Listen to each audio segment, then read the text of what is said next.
Hey, this is Shawnee Maurice and welcome to Hihu, where we look back at landmark games from the past and ask, how's it hold up? Today we look at Beyond Good and Evil, released 12 years ago in late November 2003. Whilst the game didn't have much of a commercial success, following its release the game has gained quite the cult following, and is constantly recommended and talked about amongst the gaming community. I never played the game, but I thought it looked like loads of fun. My friends have been recommending the game forever, so I thought I'd give it a geeze.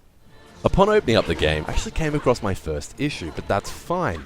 It's a 12-year-old game and I have no problems tinkering. Basically, when the game is put into a 16:9 ratio, the game is stretched and then you can no longer change the resolution afterwards. After doing a bit of research, I found a small download, added a few files to the games folder, and the problem was fixed. You can find a link to the fix in the description below. Now from the get-go, the game presents itself like a cartoon from the late 90s to the mid-noughties. Kinda like Pixar meets Nickelodeon. It doesn't really take itself too seriously and it has this naive charm that's incredibly endearing and entertaining. I was sucked into the world quickly and part of me wishes that I played this game upon release when I was 13. Even though I had never previously played this game, somehow I managed to achieve a sense of nostalgia, from the cutscenes to the script and the general art style and graphics. Everything felt familiar. I must say in regards to the overall gameplay, it felt very different to third-person games back then. I kinda grew up on third-person platformers and upon purchasing the game, I thought Beyond Good and Evil was a platformer, but instead it's a third-person action-adventure game with no platforming whatsoever. The game has three forms of gameplay, being a really shithouse hack-and-slash system, some really fun stealth sequences, and an open world in which you can travel around from mission to mission in your hovercraft. I'm not saying I wanted this game to be a platformer, by the way, I'm glad it's not. I feel like after playing this game, that would have been a horrible decision if they had added that in. In order to jump from ledge to ledge, all you have to do is walk up to it, which is fine I guess, but I fucking wish the camera wasn't such a dickhead. I'd often find myself fighting with the camera more than the easiest shit enemies in the game. There are two types of cameras depending on your location. One is fixed to add more of a cinematic effect, and the second would be free roaming but with restrictions.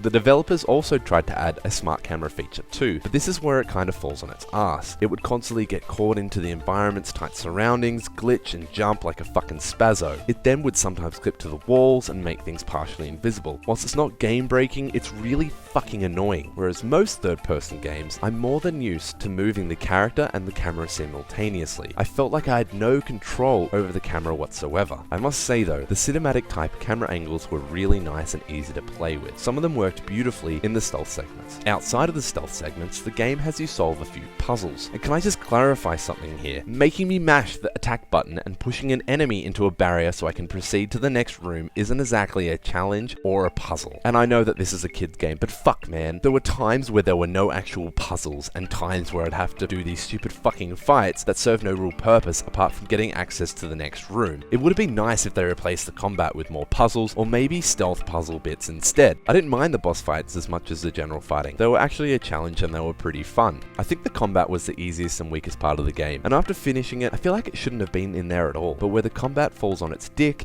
the game makes up for it with its stealth, which is fucking fantastic by the way. The stealth made sense for the game. You play Jade, a journalist who was working with an underground rebel group who was looking to expose the planet's government for working with the DOMs, an evil alien race looking to abduct and drain the life force of all those who live on your planet. Sneaking into government buildings and taking photos for your reports all made sense, but it kinda didn't make sense when you had to fight egg-shaped robots into lightning barriers to proceed to the next room, which might have been sneaking around human guards. And this is where my point about the combat comes in. It's completely out of character and felt like it was added because every other third-person game back then had it. I'm perfectly fine giving the player a choice to the style of play they want, but when one room is combat and one room is stealth, there is no choice and it's just forced down your throat. And when something is not very good and it's being rammed down your throat, your gag reflex kicks in and you begin to hate it. No.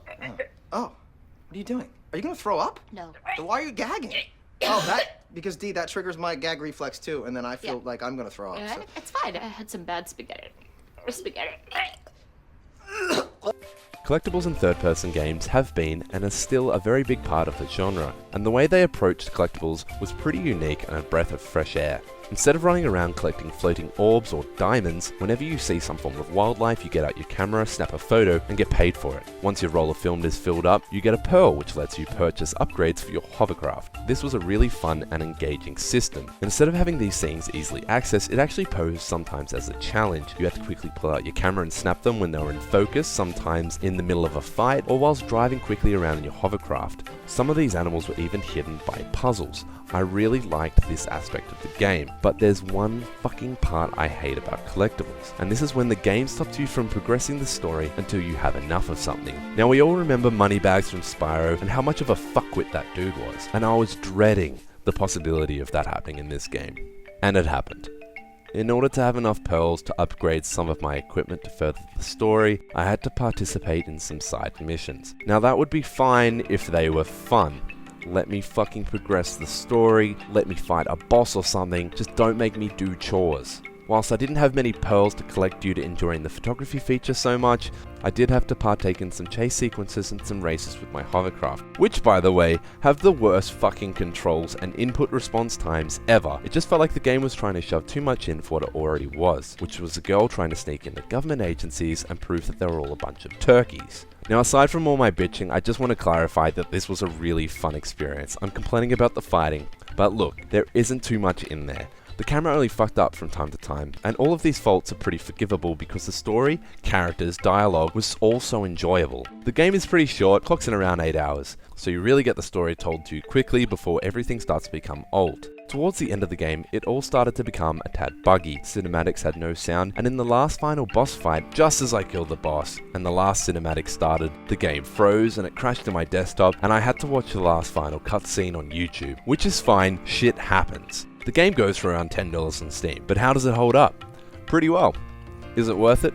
Yeah, I'd probably recommend buying it on sale if you haven't played it before, but if you have played it and you want to molest those nostalgia muscles, go for it at full price if you want, you'll have a blast. This is Shawnee Maurice from Hihu, thanks for watching.